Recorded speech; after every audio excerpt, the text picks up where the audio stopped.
El canciller lleva un mensaje de paz y dentro de lo que es la política exterior de nuestro país.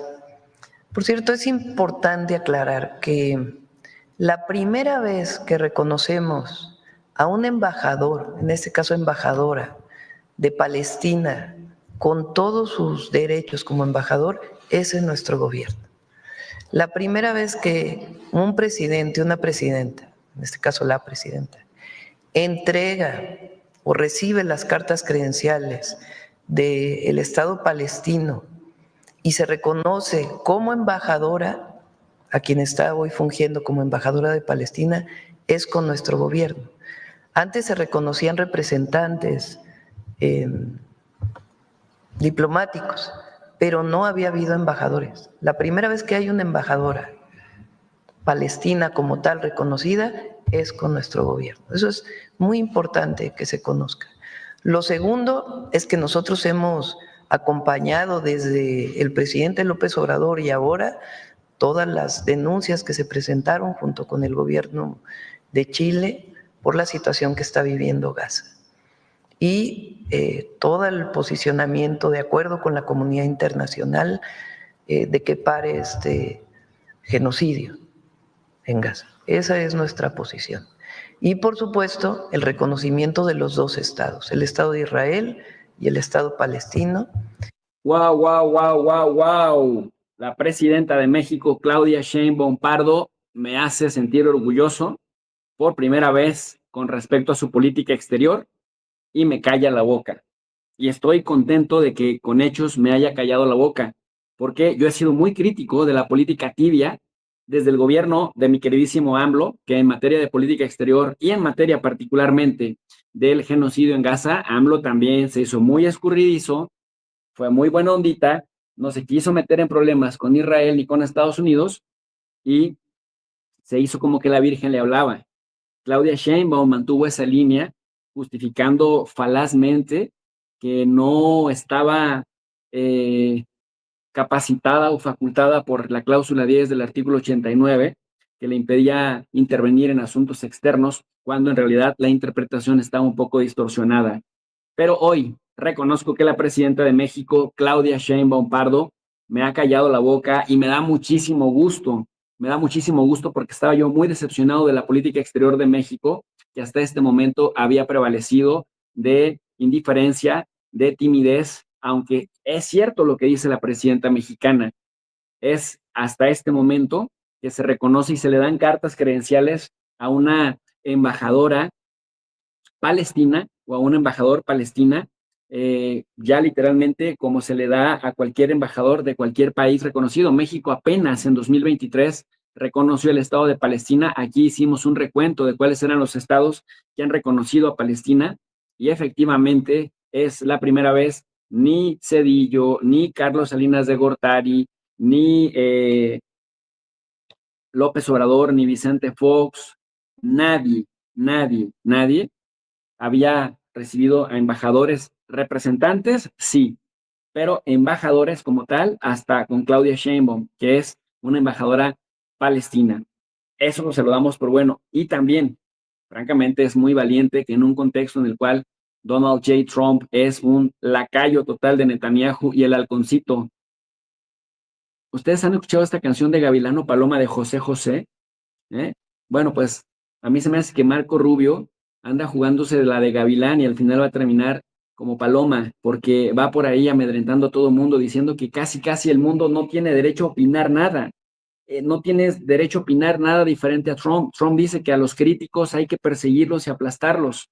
Y Marco Rubio ha emprendido junto con Christopher Landau, el quitavisas, ha emprendido una campaña durísima contra aquellos que osan siquiera criticar cualquier cosa que pase ahí en el vecino del norte, un país que cada vez lo desconocemos más, porque históricamente se supone que las misiones en el extranjero eran para llevar la democracia, y la democracia incluye libertad de expresión, y en Estados Unidos la primera enmienda constitucional históricamente había sido el referente de la democracia, y hoy en día está bastante en peligro, bastante en riesgo el tema de la libertad de expresión.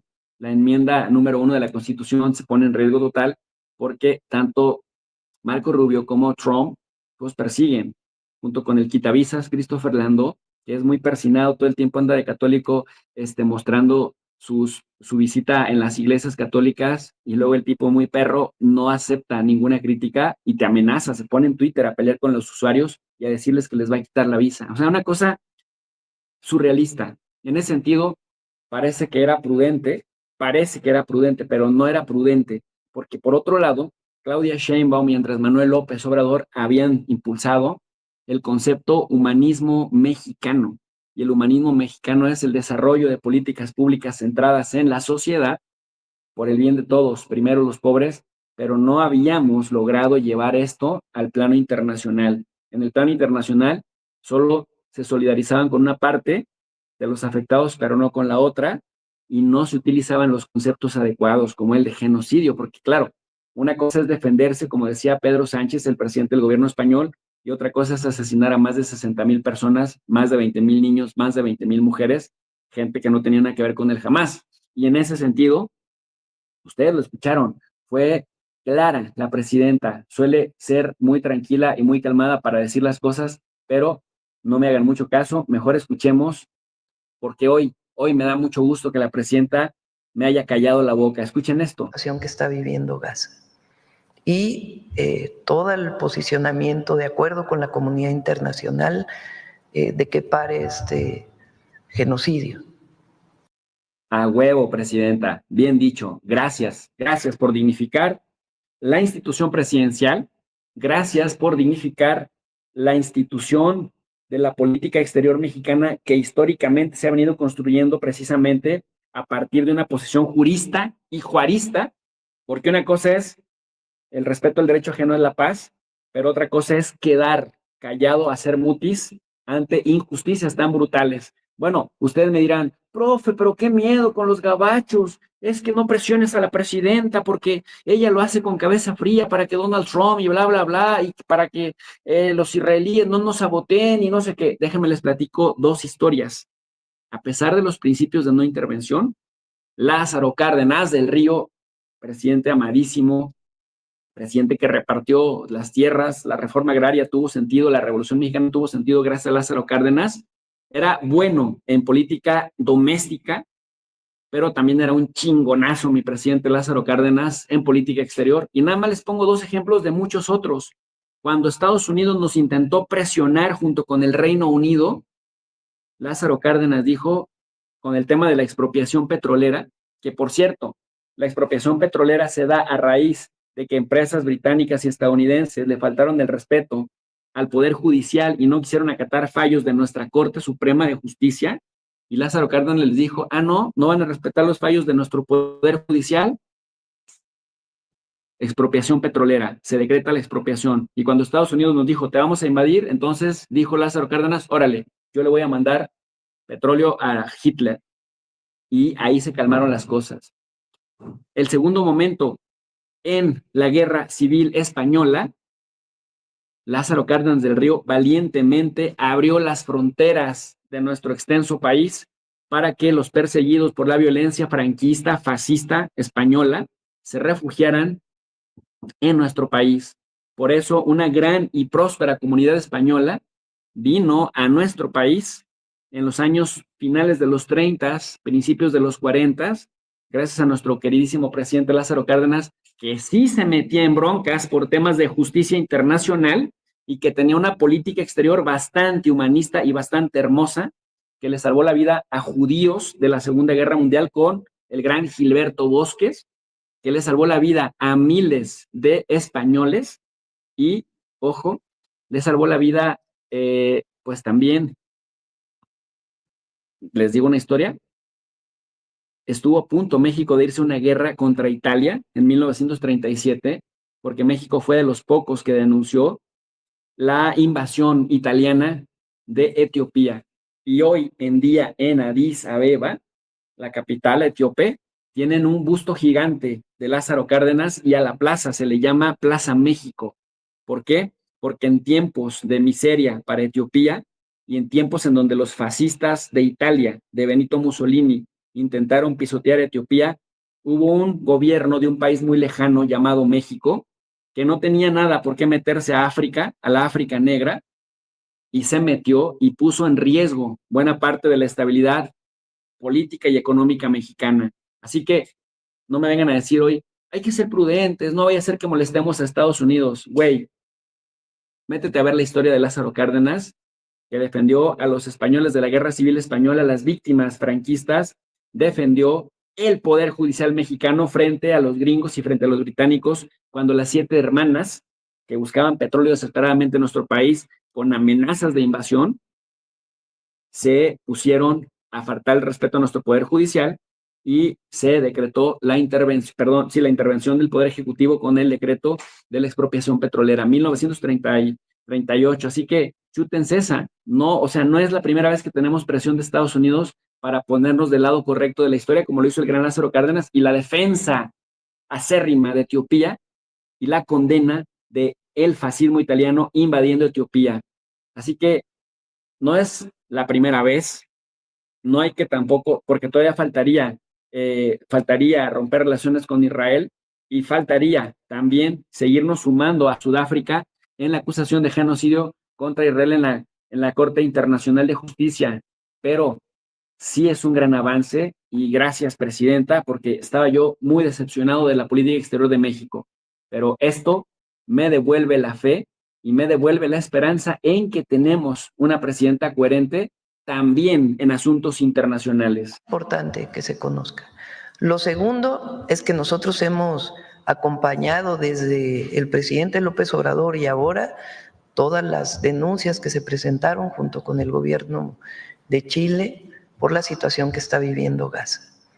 Y todo el posicionamiento de acuerdo con la comunidad internacional de que pare este genocidio.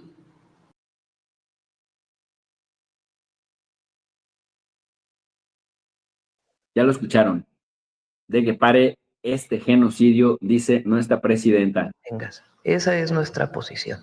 Y por supuesto, el reconocimiento de los dos estados, el Estado de Israel y el Estado palestino, y que no puede haber una agresión a la población civil como la que está habiendo en este momento. Esa es la posición que lleva el canciller y la posición que tenemos nosotros.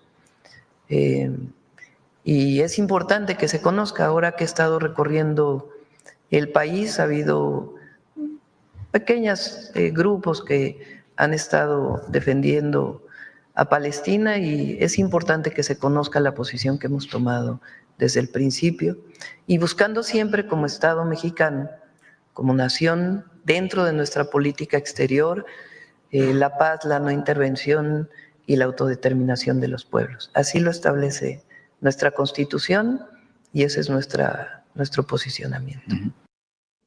Pues muchas gracias, presidenta. Me cayó la boca. Gracias por reconocer, siendo judía, no sé si es sionista, pero siendo judía, me imagino que ha de ser muy difícil, porque en la comunidad judía mexicana, las voces y las firmas colectivas no han sido de denuncia del genocidio israelí.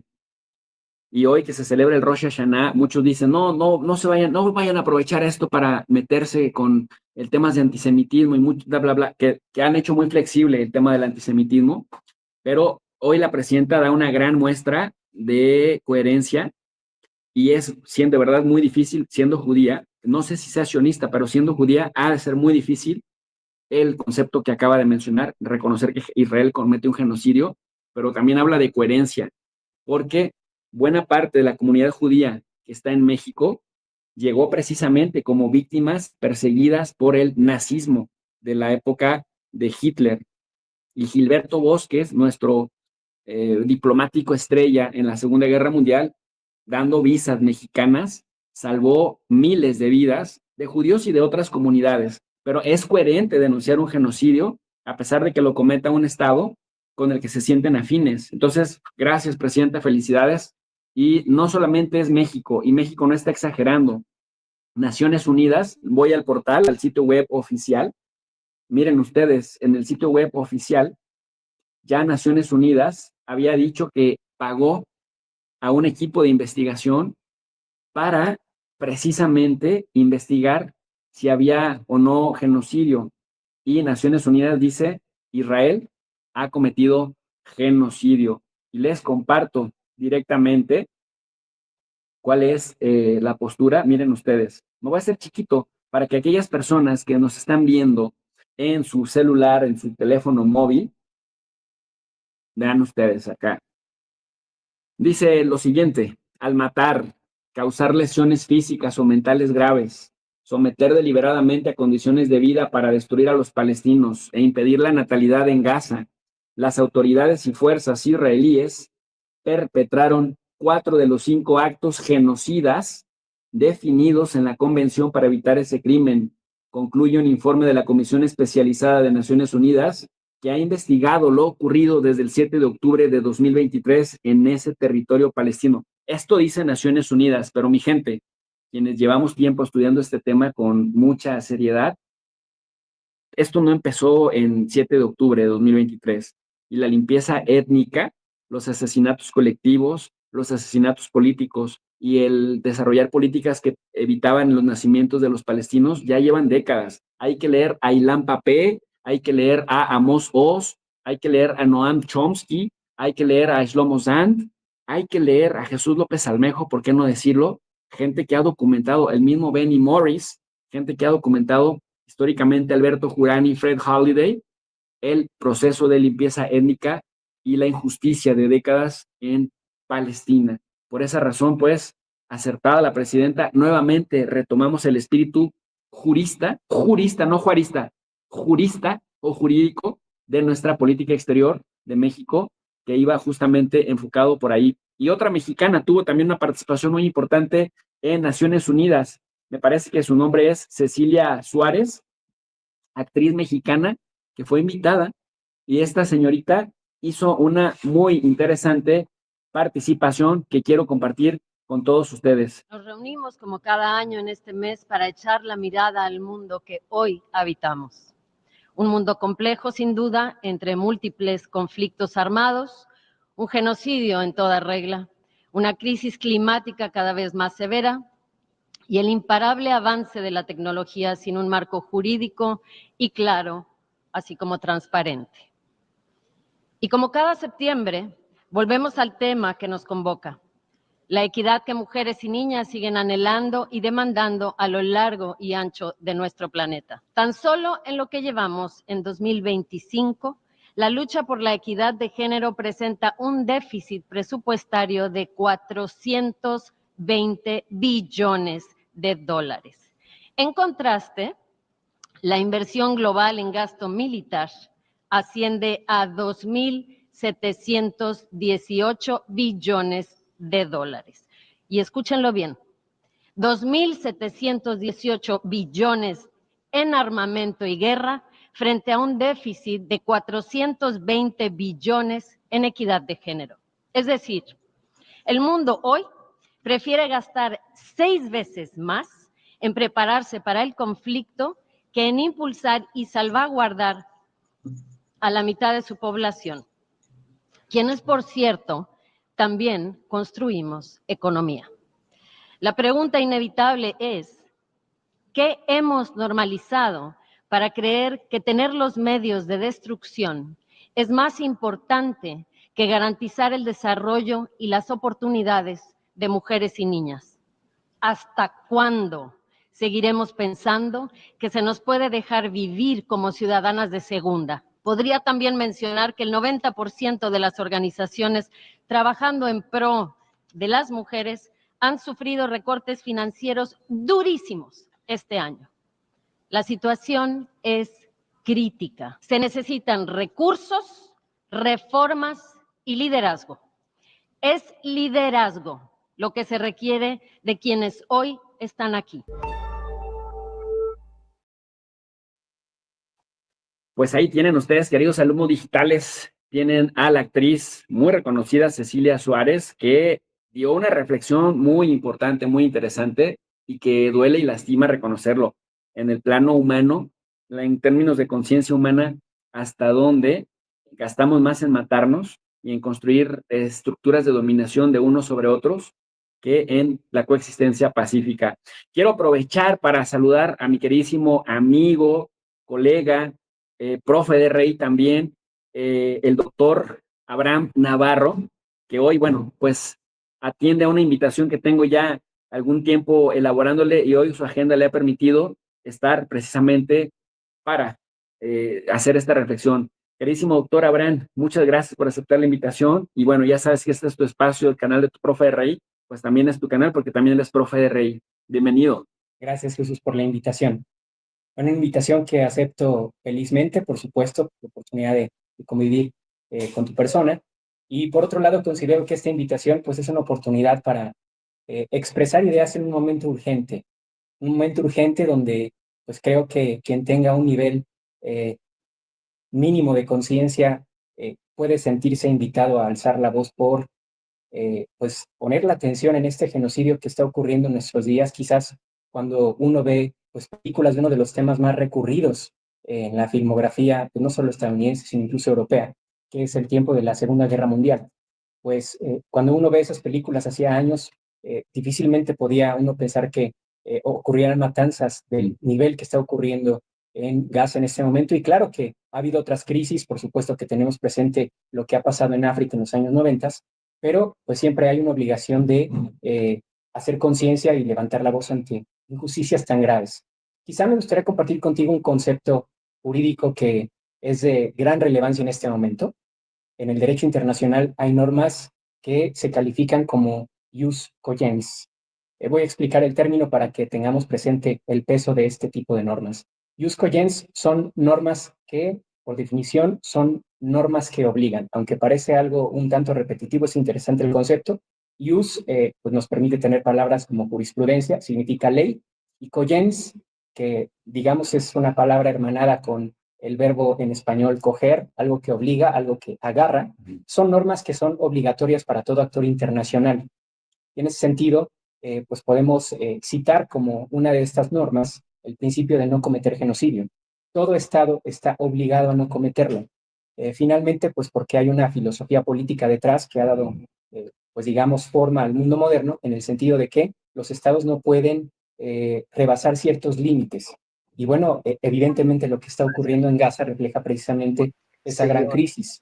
De Y nuestro me país. gustaría atenerme Por mucho cierto, a la definición propia de genocidio que se da en la Convención para Prevenir y Castigar el Delito de Genocidio, adoptada en 1948, por cierto, adoptada bajo el impulso de un jurista que tiene una historia también interesante porque precisamente él es uno de las víctimas de tiempos de la violencia nazi.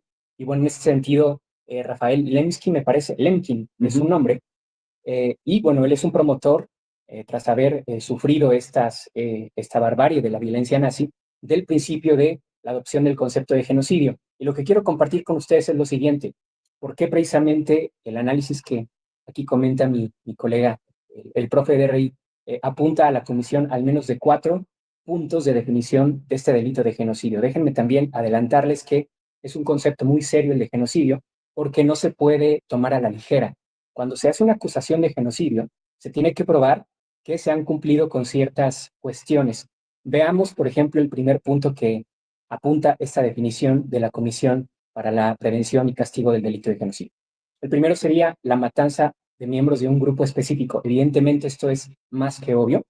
Hoy, pues se habla oficialmente de aproximadamente 65,000 víctimas, pero ya, Jesús, tú lo apuntabas, que con la relatoría de una experta de Naciones Unidas podremos estar hablando de una cifra al menos 10 veces mayor, sí, por la estimación de personas desaparecidas. Entonces, bueno, claramente hay un uso de la violencia contra un grupo específico que son los gazatíes.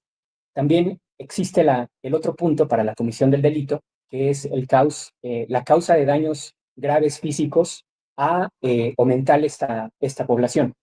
Ya incluso en este nivel de, pues digamos, de ejercicio de la violencia, en medios como la BBC, incluso The Guardian y muchos otros medios occidentales, ya pues vienen relatando las secuelas gravísimas de niños y adolescentes que han perdido ojos, piernas, brazos, manos. Esto es realmente inadmisible y bueno, da cumplimiento al segundo punto de la definición de genocidio que les estoy comentando. Perdón, Abraham, decirle a la gente que mientras explicas el concepto, estamos precisamente poniendo en la pantalla, proyectando el concepto literal del Estatuto de Roma, artículo 6, que define genocidio. Ya aquí Abraham nos lo había compartido, pero aquí están los puntos específicos, porque efectivamente las Naciones Unidas, en este reporte que hacen, que publican el 16 de septiembre, lo que dicen es, hay un genocidio porque Israel comete 4 de 5 actos genocidas. Y para que ustedes sepan cuáles son estas, pues aquí aparecen en pantalla.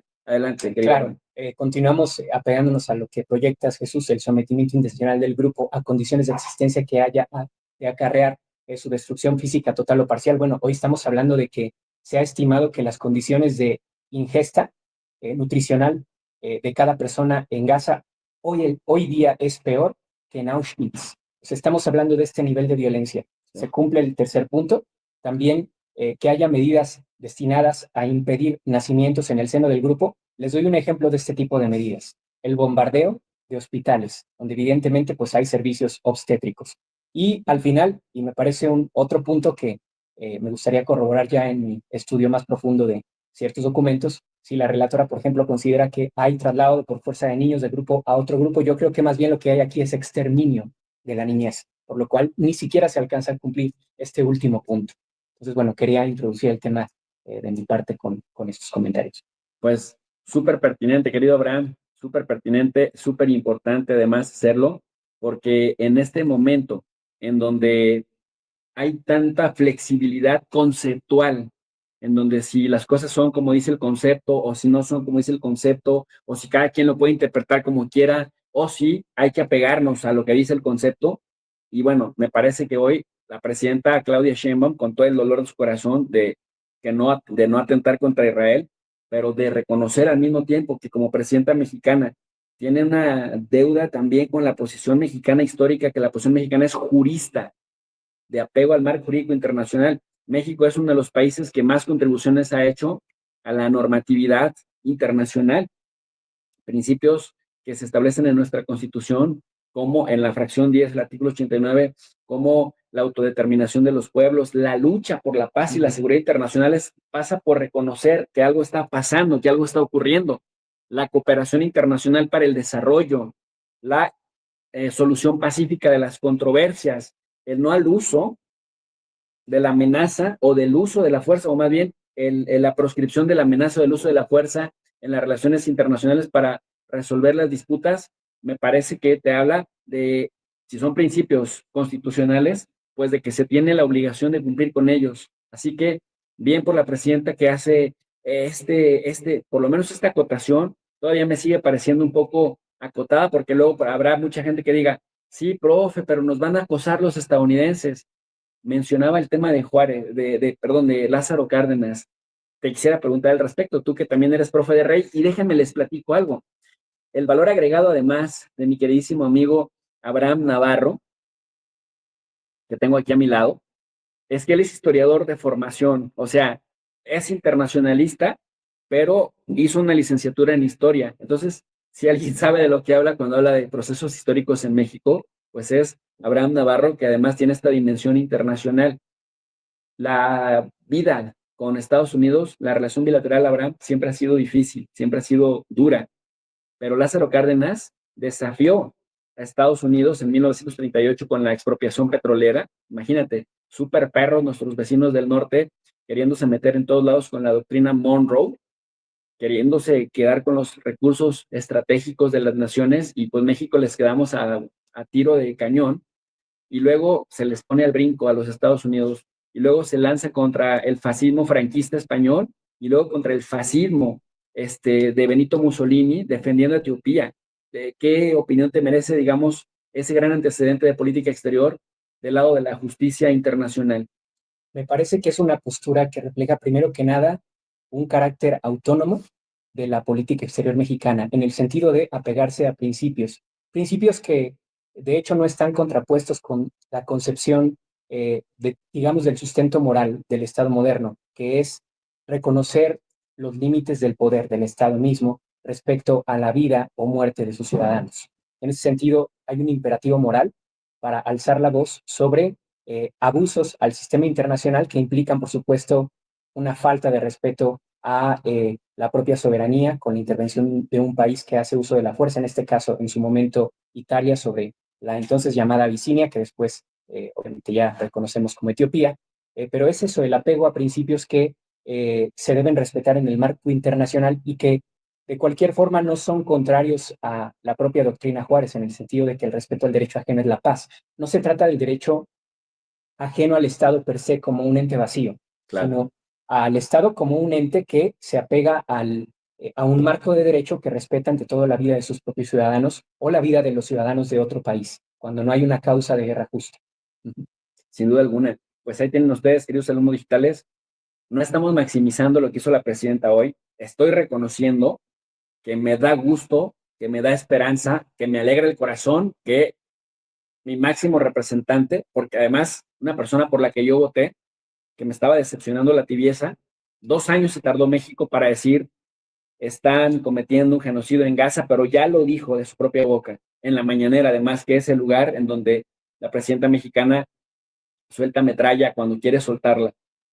Y me había decepcionado mucho una intervención que tuvo ahí con el periodista Ledesma, que anda en la flotilla, en donde él le preguntaba por qué no condenar el genocidio, y la presidenta como que de alguna vez zigzagueó, buscó la manera de no referirse a esto, y hoy de pronto dice, están cometiendo un genocidio, es genocidio lo que pasa ahí, y entonces, para ponerlo en su justa dimensión, bravo por eso, es una decisión valiente, en un contexto difícil internacional, en un contexto en donde nuestros vecinos del norte están subordinados completamente a Benjamín Netanyahu, pero también este deber histórico, querido Abraham, con los principios juaristas, cardenistas de nuestra política exterior y carrancistas, por cierto, ¿no? De nuestra política exterior, es decir, México del lado de la justicia internacional, y el humanismo mexicano pues estaba quedando de ver en materia de política internacional, en materia de política exterior, y es en ese sentido da gusto un primer acercamiento al hecho de que, bueno,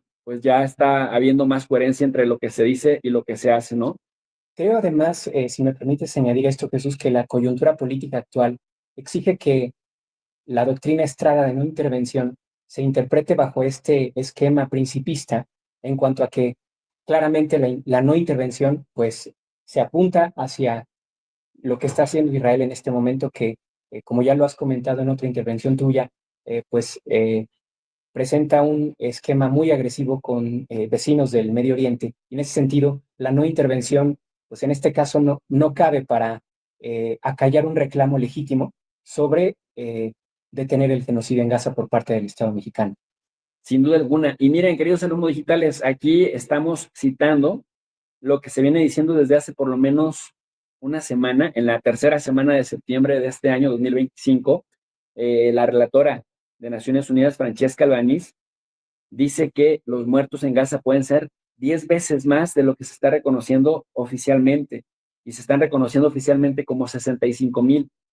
Y dice Francesca Albanese, pues no, los muertos en Gaza pueden rondar entre 650,000 y 680,000. No lo inventamos nosotros. Entonces, imagínense qué terror, qué horror la cantidad de muertos, pero además es que en 365 kilómetros cuadrados, Gaza junto con Hong Kong eran de las zonas demográficamente más saturadas en el planeta, porque además a los palestinos los tenían confinados y los tienen todavía confinados, peor que animales, peor que a presos en penales de alta seguridad, Abraham. Y pues Israel prácticamente controla todo, el espacio, las fronteras con continuidad territorial hacia Israel y hacia Egipto, y también la salida al mar, ¿no? Cuántas historias de palestinos siendo asesinados en Gaza cuando salían al mar por soldados israelíes, por burlarse incluso de ellos, no hemos leído, no hemos atestiguado, ¿no? Cientos de historias. Y entonces dice Francesca Albanese, pues incluso ahora, en ese territorio tan pequeño, en donde había más de 2.200 millones de personas, se estima que hay por lo menos 650,000 a 680,000 muertes. Imagínate a lo que huele eso, sin drenaje, sin luz eléctrica y con un montón de cuerpos enterrados por todos lados. La epidemia que puede haber posteriormente, Abraham, tú que sabes también de políticas públicas de salud. Claro, incluso yo te diría que el exterminio de la gente en Gaza pues responde a una racionalidad pues propiamente de exterminio, que bien podríamos comparar con la Alemania nazi en el siguiente sentido. Enzo Traverso, uno de los intelectuales que estudia la parte de la violencia nazi, tiene incluso un libro con ese título.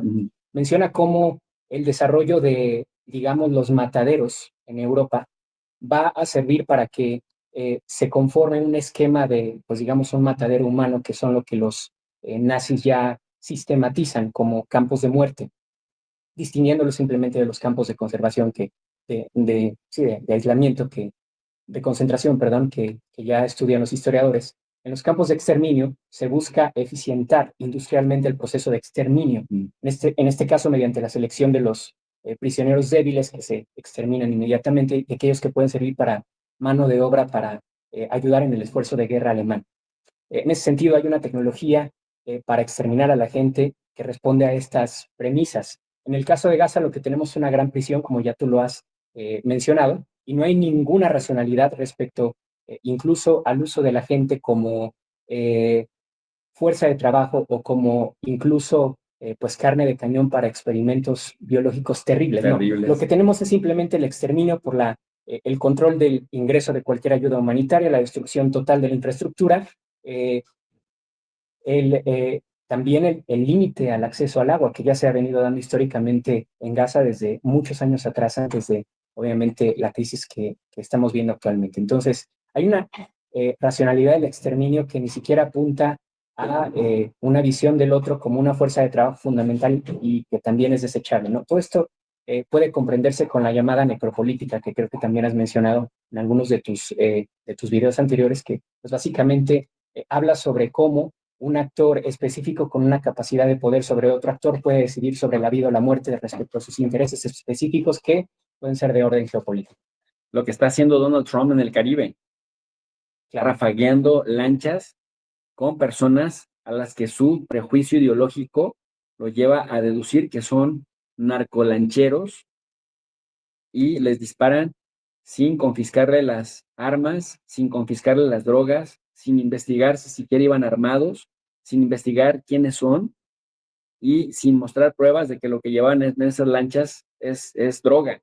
Y si quieres pensar más mal, incluso quizás aún sabiendo que son civiles, los usan como carne de cañón para conformar un evento político que les sirva exclusivamente. Estamos hablando de juicios sumarios y de ejecuciones ipso facto que están prohibidas en el derecho internacional, claro, y que mismos congresistas demócratas, claro, que lo hacen también con una finalidad política, denuncian al orangután naranja de la Casa Blanca, pero por ejemplo Trump diciendo muy orgulloso, vamos a liquidar, vamos a asesinar, vamos a eliminar, cuando ni siquiera presenta pruebas de que lo que dice es verdad, de que quienes acusa son culpables.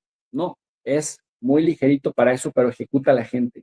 Entonces, tiene razón, o sea, cómo ejecutas y cómo te apropias a partir de una percepción de la política de la muerte, te apropias de la voluntad de decidir si dejas vivir o asesinas, eliminas al otro, al que tú consideres que no merece estar bajo tu propio prejuicio ideológico, querido Abraham. Y al que puedes utilizar para un movimiento político, en este caso, una acusación de desplazamiento de supuestamente droga hacia la Unión Americana, cuando pues aparentemente eran simplemente civiles. Claro que sí. Querido amigo, déjame agradecerle a nuestra audiencia, a las miles de personas que nos están siguiendo, gracias que están presentes con todos nosotros. Quiero agradecerle a quienes también han tenido bien enviar un superchat. Gracias de todo corazón a Arturo Merino, que nos manda un apoyo. Por acá, Foris nos manda un apoyo y nos dice, pues está una columna de Nilma Sheinbaum del año 2009 denunciando el genocidio, incluso recalcando el ser judía, así que no creo que sea sionista. Eso es muy importante diferenciar. No todos los judíos son sionistas y no todos los sionistas son judíos. Esta acotación es muy importante, Jesús, porque precisamente la retórica de Donald Trump y, digamos, sus halcones ha sido de tachar cualquier llamado al alto al genocidio como un grito antisemita, ¿no? Y en ese sentido sí hay que diferenciar mucho que la crítica que se hace, pues propiamente a la política de exterminio del Estado israelí no es un grito en contra de la población judía en general. Hay muchos tipos de judíos en el mundo. Hay incluso, pues, focos de oposición a las políticas de Netanyahu.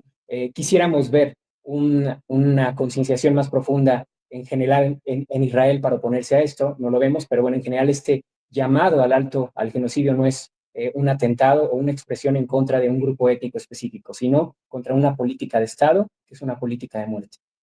Así es, una política de Estado que es una política de muerte, ¿no? Y por eso le llamamos la política del poder o la política de la muerte. En ese contexto, pues, hay, decíamos, sionistas que no son judíos. Generalmente, buena parte de los grupos metodistas, bautistas, evangelistas, de los cristianos, o incluso otros, ¿no? Por ejemplo, la religión enorme de Narendra Modi de la India, también son sionistas. ¿En qué sentido? En el sentido de que políticamente se apegan a todo lo que la Organización Sionista Mundial, a todas las directrices que plantean, y también al apoyo restricto al Estado de Israel, algunos por una cuestión ideológica, política meramente, y otros por una cuestión ideológica religiosa, pero se mueven en redes, operan, apoyan, legitiman a Israel, haga lo que haga.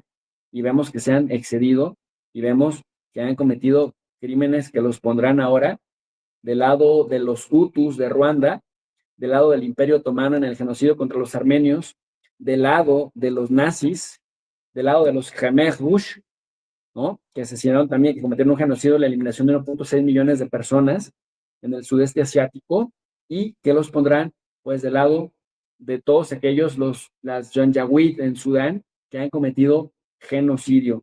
Y permíteme esta comparación, sí, un tanto grotesca, pero que ilustra muy bien el caso. Tú piensas en el contexto de los Khmer Rojos o Khmer Rouge, y dices, bueno, en un momento dado, terriblemente, los líderes de este terrible movimiento deciden eliminar a todos aquellos que pasan de cierta edad, ¿no?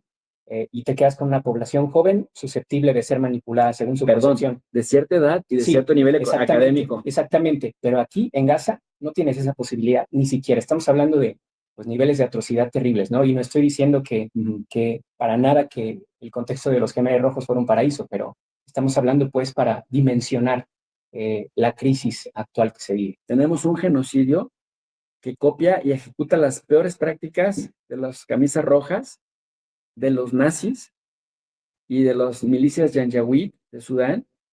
Pero, o sea, sí, es por donde se le vea, es espantoso, espantoso en el plano humano deleznable, y me parece que incluso sería patológico que alguien se ofenda porque se defina como genocidio lo que pasa entre Israel y los palestinos en la franja de Gaza y lo que están intentando también hacer en Cisjordania ocupada y en Jerusalén Este. Querido Abraham, también le quiero agradecer a Matías Reynolds, un amigo muy solidario del canal. Muchas gracias, querido Matías. Dice México, Reino Unido, Canadá, Portugal, Francia, Luxemburgo, Malta, Bélgica, Andorra, Mónaco, algunos países que reconocieron a Palestina. Disculpen si hoy lloro a cada rato. Gracias, profe, por debatir el tema. Muchas gracias, Matías. Estamos muy emocionados y muy tocados porque era ciertamente decepcionante la tibieza de otros gobiernos. Y luego imagínate que el gobierno por el que tú votaste también se mantuviera distante, era doloroso. Qué bueno que está cambiando algo, está sucediendo en la Secretaría de Relaciones Exteriores, y la presión del pueblo mexicano y de gente que, aunque apoyamos el movimiento, no dejamos de poner el dedo en la llaga, pues ya rindió sus frutos.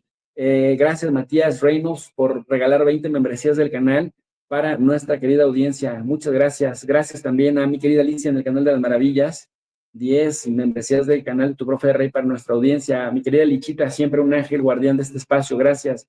Fidel dice, saluditos, profe, desde Chicago. Momentos difíciles, pero lo que no te mata te hace más fuerte. Así que nos tomamos de la mano y seguimos caminando a la distancia. Por acá, le agradezco a mi queridísimo infame mitotero, que dice un invitado de lujo, o sea, lujo de invitado. Gracias, don infame. Gracias. Y por acá, también a mi querido Carlos Fortanel, también solidario siempre con este canal. Dice, se complementan muy bien, una buena simbiosis de ida y vuelta, y feliz que por fin la presidenta se pronuncia. Estamos en el mismo canal, ¿no, Abraham? Desde luego, y yo creo que es algo que esperábamos que ocurriera, porque como bien ya lo mencionaste en otro video tuyo, esto va a estar en los libros de historia como otro de los grandes genocidios. Y finalmente, pues, a quien tenga un nivel mínimo de conciencia, pues se podrá preguntar qué dije yo, qué hice yo, cuál era mi pensamiento cuando ocurría esto, ¿no? Eso, que nuestros hijos nos pregunten, oye, ¿y eso ocurrió mientras tú estuviste en este plano terrenal? Sí, hijo, sí ocurrió mientras yo estuve en este plano terrenal. ¿Y tú qué hiciste? ¿Cómo te inconformaste? ¿Protestaste o fuiste indiferente? Es Claro, tremendo el juicio Claro. de la historia, claro. pero también el juicio de los propios. Por acá nos dice Luis Jangón, espero haberlo pronunciado bien, mi querido Luis, y de antemano gracias por el superchat que nos hace llegar. Dice mi querido Luis, tenemos que exigir que México rompa relaciones con Israel y también que detengan los contratos que proveen aquellas empresas israelíes que operan en los territorios palestinos que son ilegales además, y sí, exigir que México rompa relaciones con Israel mientras Israel siga ejecutando el genocidio. Definitivamente tiene que ser incluso por una lógica básica. En ese sentido, Macron, Bélgica, ya anteriormente Pedro Sánchez se habían pronunciado. Pero Abraham, tú que eres historiador también, pero que también eres geopolitólogo, porque oigan, el doctor Abraham Navarro egresó de un doctorado de Relaciones Internacionales de la Sussex University en el Reino Unido. O sea, no es cualquier hijo de vecino. Él sí es doctor, formado, preparado, ha impartido cátedra durante muchos años en universidades públicas y privadas de este país. También eres egresado del Colegio de México. Me parece que el mejor centro de investigación de este país, de México, para temas incluso de estudios orientales y de estudios de Asia, del Medio Oriente, o incluso historia de México. O sea, es un muy prestigioso y, por cierto, fundado por españoles, precisamente que Lázaro Cárdenas del Río recibió, ¿no? En nuestro país. Bueno, tú que tienes todo ese bagaje académico, Abraham, dime si estoy en un error o si coincides y por qué.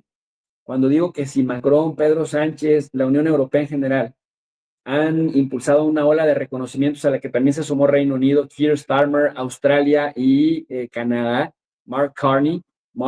Carney, el nuevo primer ministro de Canadá, y que nosotros también documentamos aquí en este canal. Aquí está un video sobre cómo enfureció Benjamín Netanyahu a propósito del reconocimiento de estos países que se suman a la Unión Europea para reconocer a Palestina como Estado. México ya lo hizo en 2023, por cierto, pero si no sancionan a Israel, corre el riesgo de quedarse pues nada más en papel mojado, porque ya Netanyahu dijo que ni más, que no va a permitir un Estado palestino jamás, a pesar de que se impulsa el proceso de solución de dos estados. Abraham, ¿estoy en lo cierto o si se necesita activar algo contra ese tipo y contra Israel mientras este señor sea su gobernante? Claro, es necesario que haya señales más fuertes por parte de los gobiernos europeos y de otras partes del mundo que no se limiten meramente al reconocimiento del Estado palestino. Esto porque finalmente pues implica una estrategia más seria, coordinada, de reclamo hacia el Estado de Israel. Y en ese sentido, bueno, pues vemos que ha habido evidentemente mucha mayor coordinación para sancionar a Rusia, Corea del Norte, por supuesto, pero no vemos el mismo ímpetu en el caso de Israel. Y pues bueno, ya es un tema que también tú has tocado mucho en otros videos. Finalmente ahí el peso de Estados Unidos como aliado estratégico de la Unión Europea, pues llega a ponerse en entredicho cuando finalmente el primer ministro de Israel pues prácticamente hace lo que quiere y Estados Unidos lo que hace es actuar de forma reactiva, simplemente justificando un acto ya a toro pasado, ¿no? Y en ese sentido, y supongo que será una de tus reflexiones próximas, ¿qué significa el hecho de que Netanyahu pueda entrar en conflicto, por ejemplo, con la Turquía de Erdogan para la estructura de la OTAN? En donde, bueno, evidentemente, pues ya hay críticos que están señalando que este acuerdo de defensa pues no parece suficiente para la propia supervivencia de Turquía. No me meto en esos temas ya porque ya tú los tratarás, pero simplemente quiero señalar que se requiere una acción concertada más seria que apunte a los intereses económicos de Israel y que lance una señal más clara respecto al reclamo del mundo para que pare este genocidio que está sucediendo en estos momentos. También es muy importante, y claro, esto seguramente lo has tocado en otros videos, que se pueda romper la parálisis del Consejo de Seguridad para emitir, obviamente, sanciones y pues incluso conformar una estrategia de salida del conflicto y que Estados Unidos deje de ser pues el agente que vete o que imposibilite un acuerdo en este sentido. Querido Abraham, tú egresaste precisamente del doctorado en la Sussex University del Reino Unido, conoces la idiosincrasia británica. ¿Qué comentario te merece el reconocimiento de Keir Starmer, siendo él también judío sionista y habiendo tenido una posición, principio de apoyo irrestricto a Israel, pero por otro lado, pues con el historial que tiene el Reino Unido, siendo patrocinador principal de la colonización israelí de la Palestina histórica? Probablemente es un gesto de, pues digamos, una relativa independencia en lo que respecta a las relaciones exteriores del Reino Unido. Es la señal que quizá quiere mandar Keith Starmer respecto a este movimiento de reconocimiento, pero retomando la idea anterior, finalmente es un movimiento que es tibio, es insuficiente, aunque en general se agradece que sirva a una coyuntura donde otros países se suman a una condena más abierta a las acciones de Israel. Pero sí creo que es simplemente un gesto para mostrar esa relativa independencia en el marco de la visita que hace no muchos días hubo por parte de Donald Trump en Reino Unido. Dice el orangután naranja de la Casa Blanca que el reconocimiento del Estado palestino es un regalo para el Hamás.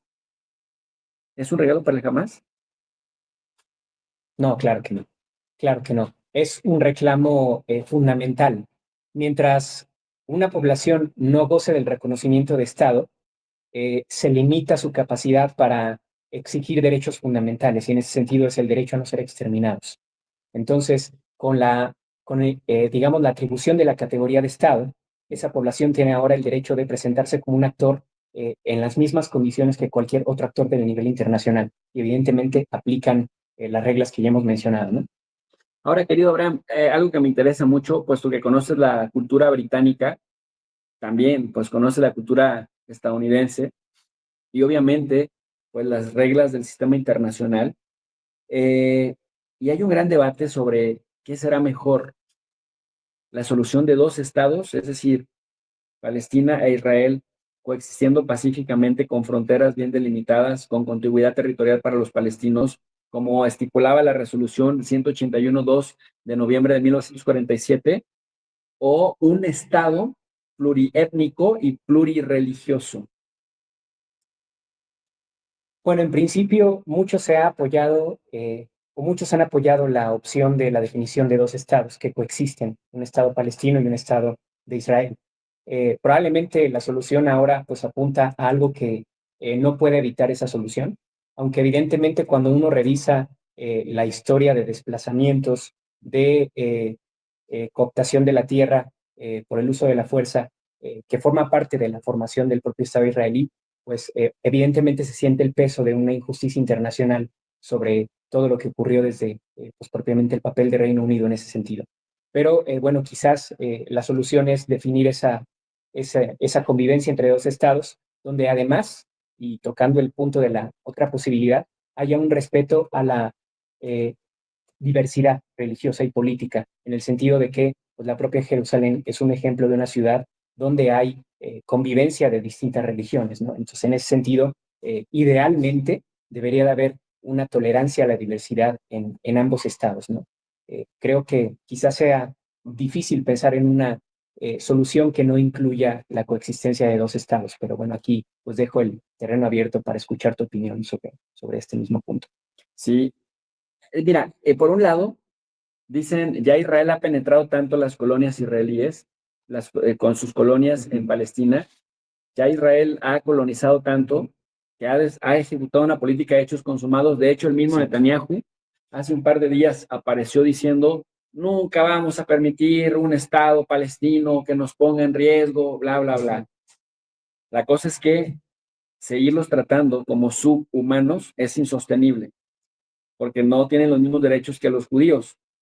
Entonces, el tema es, ¿hasta dónde el mismo Israel se condena a ser un maltratador internacional, como ya lo ha sido durante 7 décadas por lo menos, al privar a millones de palestinos, porque a los 2.2 millones de Gaza hay que sumarles los por lo menos 4 o 5 millones de Cisjordania y de Jerusalén Este, más los como 9 millones de palestinos que son refugiados permanentes desde 1948, que no se nos olvide eso, y que hay palestinos que han sido refugiados 2 o 3 veces, ¿no? En ese sentido, dicen, en la medida que Israel no reconozca a un Estado palestino, no se va a poder asegurar la mayoría judía que tanto busca. Pero en algún momento, demográficamente, los palestinos le van a dar la vuelta completamente a Israel. Entonces, ¿hasta dónde esta ilusión sionista es una utopía? Es decir, es un Estado puro, un Estado purista, meramente, solamente judío. Y por otro lado, esta falsedad que dice Netanyahu es que si dejamos a un Estado palestino nos van a atacar y ponen en riesgo nuestra seguridad, cuando vemos que casi barren con el 93% de la infraestructura de Gaza. Y Abraham, es falso lo que dice Netanyahu de que un Estado palestino pone en riesgo a Israel, porque mira, tuvo guerras brutales en el 48, en el 56, en el 67 y en 1973 con Egipto y con Jordania. Y cuando se logró la paz, cuando vinieron los acuerdos de Camp David para firmar la paz con Egipto, han coexistido pacíficamente. Han coexistido pacíficamente desde 1979, que no hay cruce de balas entre egipcios e israelíes. Y con Jordania ni se diga, desde los acuerdos del Camp David de 1994, que empezaron los acuerdos de Camp David desde la conferencia de Madrid en 1991 y hasta que se terminaron en el año 2000, en el 94 firmaron la paz con Jordania. Y desde entonces, cuando Israel ha respetado la soberanía de Jordania sobre su propio territorio jordano, ha habido paz. Entonces, ese antecedente histórico, tú como historiador, ¿qué nos indica? Que en términos paradigmáticos, sí hay esperanza para la paz si permiten un Estado palestino con las fronteras de 1967, la resolución 242 del 67, que dice que los palestinos tienen derecho a su propio Estado y que Israel se tiene que salir de territorios palestinos para poder permitir que se cumpla la segunda parte de la resolución 181.2. En ese sentido, creo yo que es falaz lo que hace Netanyahu y es suicida, porque no dejas un Estado palestino, pero entonces que lo vas a subyugar permanentemente o vas a matar, vas a barrer completamente a la población palestina. Claro, podríamos pensar que, con base en lo que acabas de comentar, la solución de dos estados es deseable. Sin embargo, requiere de un cambio de mentalidad muy profundo de la élite israelí respecto a la influencia que tiene la ultraderecha. Y ese cambio, no hay condiciones políticas para que en este momento podamos vislumbrarlo. Entonces, tristemente vemos en el horizonte que no hay una solución que pueda plantearse y que sea funcional, precisamente por la dominancia de este sector ultraderechista, sionista en el Estado de Israel. Pues sí, totalmente. Y fíjate, Abraham, qué buen análisis estamos haciendo, lleno de datos históricos, lleno de números, hablando de los conceptos, etcétera, etcétera. Porque he visto algunos otros análisis de colegas que, como me han dejado con mucha decepción. El otro día escuché al coronel Pedro Baños, es un analista al que yo respeto mucho de España, haciendo un análisis tan superficial y tan banal con un par de españoles, no me acuerdo cómo se llaman los otros, es un canal que se dedican a otra cosa, no al análisis internacional, pero escuchar a Pedro Baños, que es coronel y que se autodenomina geopolitólogo, decir que esto era meramente religioso, caer en el eurocentrismo de ver todas las cosas de manera dual en términos de buenos o malos, maniqueos, me pareció tremendo. Por esa razón es que un canal como el nuestro, en donde se dan datos históricos, se pone en perspectiva comparar las cosas, abordamos los conceptos, tratamos de desmenuzarlos y vamos mostrando las fuentes, me parece indispensable porque hay de verdad muchísima superficialidad al momento de abordar un tema tan importante y tan relevante como este, porque ahora yo sigo pensando que los palestinos son ese último bastión de resistencia en esta dinámica de opresión contra los pueblos más vulnerables y que están experimentando para ver si lo que tiene éxito ahí puede aplicarse en otros lados del planeta. Claro, no debemos dar por sentado que ciertos valores que, pues digamos, permean al derecho internacional y que se han adoptado en beneficio de las poblaciones son valores que permanecerán ahí sin ser atacados, ¿no? Finalmente, sí puede haber contextos históricos, coyunturas donde esos valores se vean amenazados y la vida misma esté en peligro. Para aunar a lo que dices que debemos comentar datos duros, pues podemos tomar en consideración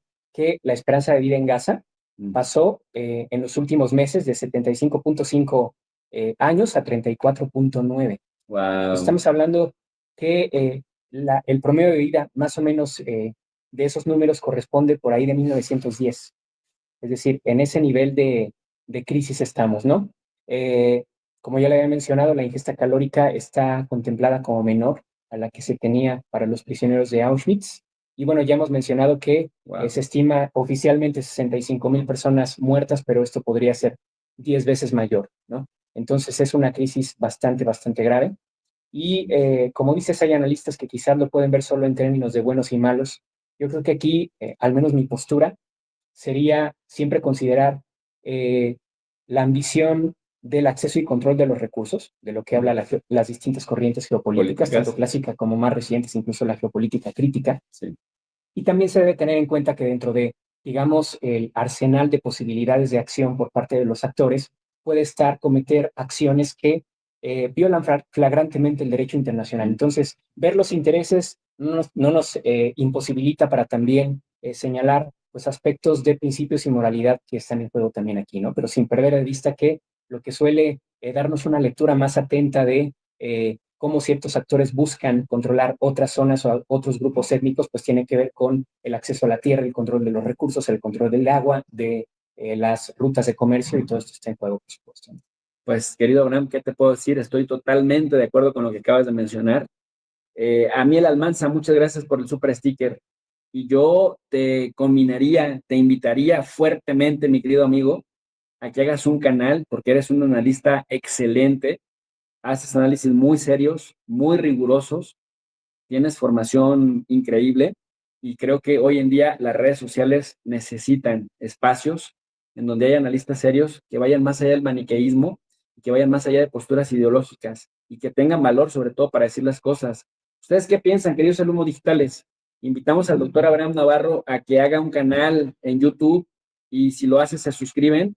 Ya vieron el pedazote de análisis que se acaba de aventar aquí en el canal de Tu Profe RI, y ojalá que te des un tiempo en tu agenda, Abraham, y que hagas ese canal y que de verdad nos vengas a complementar los análisis que tanto necesitamos en materia de relaciones internacionales. Pues me parece muy buena la posibilidad, sobre todo de ver cómo tu público cálidamente aprecia tu trabajo, ¿no? Entonces eso me entusiasma y es una posibilidad que puede estar, por supuesto, en el tintero. Sí, me gusta ver esto, ¿no? Decía López Obrador, expresidente de México, el pueblo no es tonto. Tonto es el que cree que el pueblo es tonto. Si uno da amor, si uno da calidad, si uno da lo mejor de sí mismo, la gente reconoce y la gente valora. Y por eso la gente se da cita cuando tenemos que tocar un tema delicado, porque saben que aquí van a encontrar rigor académico, rigor analítico, honestidad intelectual, y comprometido siempre con invitados de tu talla, de tu nivel, y sobre todo de tu nivel de humildad también, Abraham. Así que yo te sugiero fuertemente que hagas un canal, y que es tan necesario y tan pertinente además. Gracias, sí. Desde luego que lo tomo en cuenta y por supuesto. Queridos alumnos digitales, pues nosotros hasta aquí dejamos nuestro análisis. Si este fue de su agrado, le invitamos a que nos apoye con su poderoso me gusta, que nos ayuden a compartir la transmisión para que llegue a más personas, que se suscriban al canal.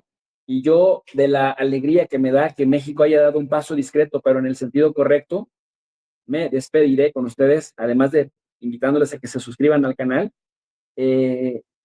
Gracias, José Gómez, por el superchat que nos hace llegar, y a mi bellísima esposa, que hace un trabajo enorme detrás de cámaras para mantener a flote este canal. Gracias. Alicia dice, sí, que abra su canal el profe Abraham con todo y sus pajaritos para que den más ambiente. Bueno, pues ahí lo tiene mi querida Alicia López. Se acuerda de que Abraham ha participado ya en este espacio mucho tiempo, así que de verdad ojalá que sí lo materialicemos, querido Abraham. Y yo, de la alegría que me da lo que pasó hoy, literalmente les invitaré a que pues terminemos de cerrar el programa con la presidenta Sheinbaum poniendo los puntos sobre las IES. El canciller lleva un mensaje de paz y dentro de lo que es la política exterior de nuestro país. Por cierto, es importante aclarar que la primera vez que reconocemos a un embajador, en este caso embajadora de Palestina, con todos sus derechos como embajador, es en nuestro gobierno. La primera vez que un presidente, una presidenta, en este caso la presidenta, entrega o recibe las cartas credenciales del Estado palestino y se reconoce como embajadora, a quien está hoy fungiendo como embajadora de Palestina, es con nuestro gobierno. Antes se reconocían representantes diplomáticos, pero no había habido embajadores. La primera vez que hay una embajadora palestina como tal reconocida es con nuestro gobierno. Eso es muy importante que se conozca. Lo segundo es que nosotros hemos acompañado desde el presidente López Obrador y ahora todas las denuncias que se presentaron junto con el gobierno de Chile por la situación que está viviendo Gaza. Y todo el posicionamiento de acuerdo con la comunidad internacional de que pare este genocidio en Gaza. Esa es nuestra posición. Y por supuesto, el reconocimiento de los dos estados, el Estado de Israel y el Estado palestino, y que no puede haber una agresión a la población civil como la que está habiendo en este momento. Esa es la posición que lleva el canciller y la posición que tenemos nosotros. Y es importante que se conozca. Ahora que he estado recorriendo el país, ha habido pequeños grupos que han estado defendiendo a Palestina y es importante que se conozca la posición que hemos tomado desde el principio y buscando